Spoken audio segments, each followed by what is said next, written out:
Friends, welcome to my channel hello Shikshak. आज हम आए हैं बिहार शिक्षक भर्ती से रिलेटेड हिंदी के टॉप 15 क्वेश्चंस जिनकी प्रैक्टिस से क्लियर हो जाएगा कि हिंदी में किस किस टॉपिक से प्रश्न बनते हैं। तो वीडियो के एंड में कमेंट बॉक्स में ज़रूर बताइएगा कि आपने 15 में से कितना स्कोर किया। तो स्टार्ट करते हैं आज की अपने क्वेश्चंस की क्लास। सबसे पहला क्वेश्चन है, कपाल का पर्यायवाची शब्द क्या है? आपका पहला ऑप्शन है आदर्श या खप्पर या थर्ड भाग या माथा। तो अगर आपने पर्यायवाची को अच्छे से पढ़ा होगा तो आपको पता होगा कपाल का जो पर्यायवाची होता है वह होता है हमारा माथा यानी कि सर। नेक्स्ट है आपका सेकेंड, इंद्र का पर्यायवाची शब्द क्या है? पहला बाजीकर या राजराज या मध्वा या फिर विनायक। तो इंद्र का जो पर्यायवाची होता है वह होता है हमारा ऑप्शन नंबर थर्ड यानी कि मध्वा।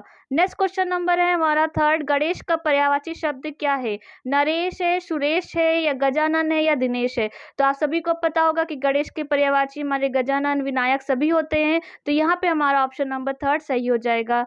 नेक्स्ट क्वेश्चन नंबर है हमारा, सुपुरुष में कौन सा समास है? तत्पुरुष समास या अव्ययभाव समास या फिर कर्मधारय समास या द्वंद्व समास। अगर आपने समास को सही से पढ़ा होगा तो आपको पता होगा अव्ययभाव समास में क्या होता है, कर्मधारय में समास क्या होता है, द्वंद्व समास में क्या होता है या तत्पुरुष में क्या होता है।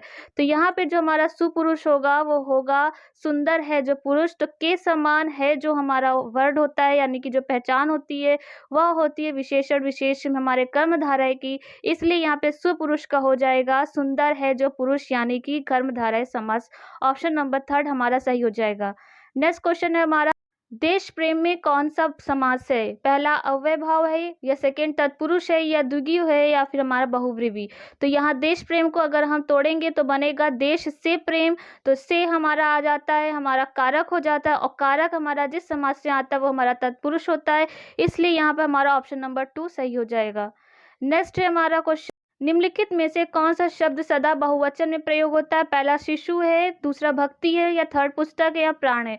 तो हमारा जो शब्द हमेशा बहुवचन में प्रयोग होता है वो आप सभी को पता होगा वो हमारा प्राण होता है, क्योंकि यहाँ पे जो ऑप्शन है पुस्तक को पुस्तकें लिख सकते हैं, भक्ति को हम भक्ते लिख सकते हैं या भक्तों लिख सकते हैं और शिशु को हम शिशुओं लिख सकते हैं। तो ये हमें बहुवचन, ये एक वचन से बहुवचन में बदले जा सकते हैं, लेकिन हमारा जो हमेशा बहुवचन में प्रयोग करते हैं वो ऑप्शन हमारा फोर सही हो जाएगा। नेक्स्ट क्वेश्चन है हमारा, आए ते हरि भजन को ओटन लगे कपास, लोकति का सही अर्थ क्या है?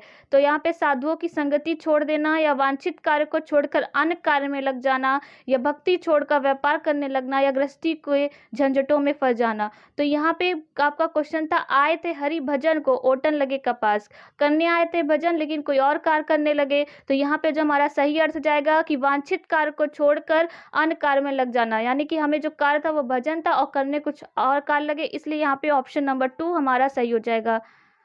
नेक्स्ट क्वेश्चन है हमारा, निम्नलिखित वाक्यों में किसमें आक्रामक क्रिया प्रयुक्त किया गया? शिशु सो रहा है, बालक खेल रहा है या छात्र पढ़ रहा है या छात्रा लिख रही है। तो हमारी आक्रामक क्रिया जिसमें प्रयोग हुआ है वो हमारा ऑप्शन नंबर वन है कि शिशु सो रहा है, इसमें आक्रामक क्रिया है।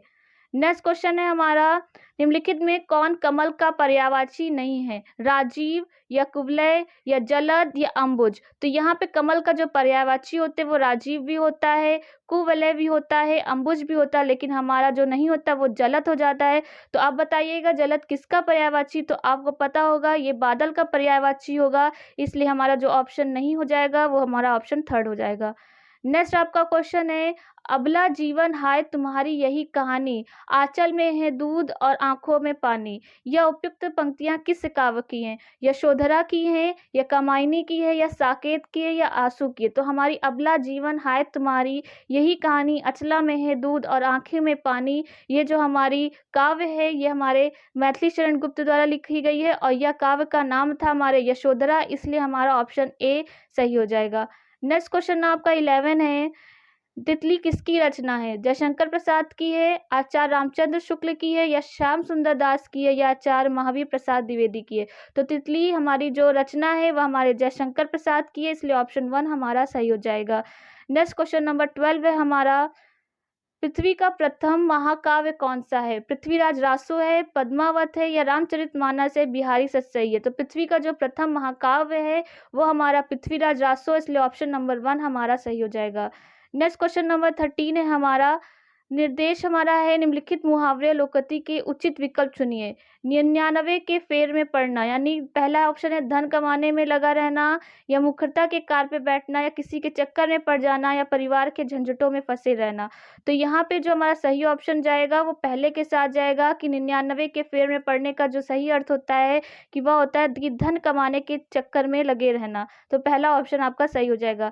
नेक्स्ट क्वेश्चन आपका है कि हथेली पर सरसों नहीं जमती। पहला ऑप्शन, इसका अर्थ क्या होगा? पहला होगा सरसों के लिए जमीन चाहिए, हथेली नहीं, या सफलता समय पर आती है, या हर काम में मनमानी नहीं चलती, या काम के लिए समय चाहिए, जब चाहो तब काम नहीं हो सकता। तो हथेली पर समय सरसों नहीं जमती का अर्थ यही होता है कि जो समय जिस समय पर होना होता है वही कार्य वही समय होता है, यानी कि हमारा ऑप्शन नंबर सी हो जाए 4 हो जाएगा कि कार्य के लिए समय चाहिए, किसी चीज के लिए जब चाहो तब काम नहीं हो सकता। इसलिए आपका जो सही अर्थ है वो ऑप्शन नंबर 4 है।